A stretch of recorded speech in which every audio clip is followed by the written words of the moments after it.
The crunch rang out like a shotgun. The blood and the bits hit my chest like shrapnel from grenades. The bone fragments lodged themselves into my arms, but how could I scream? Paralyzed, I was almost. Mesmerized by those white eyes. Lifeless isn't the word, no. Alluring in their own sickeningly seductive way, Nikki. However, nothing short of a crisp whisper broke the tension in the air as I fell back onto my palms, sliced by gravel. Drip, drip, drip, drip, drop. The clicks in its voice. Some cat-like curiosity of a beast mocked the blood on my face, and the corpse before it.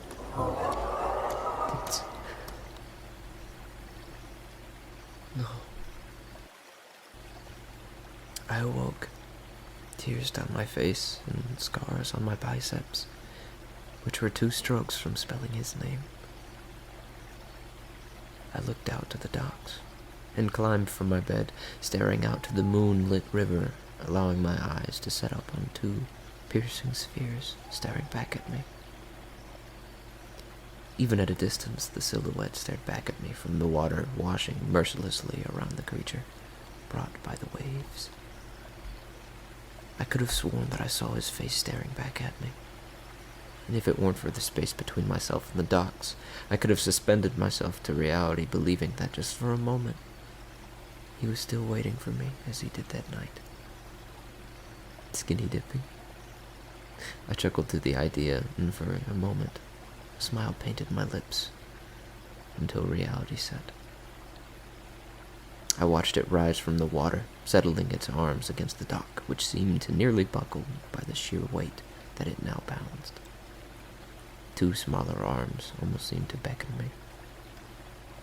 Strange what love and your subconscious can make you do for the sake of old memories, as if it wasn't for the scent of his shirt that I wore subjugating my mind, seducing me into a dream, as if I hadn't just woken up from the same nightmare. Nikki, I murmured, as my eyes set on the distant shadow, even as I leaped out of the window into the grass. I felt like some frail feline, the tips of my toes followed by the base of my bare ankles.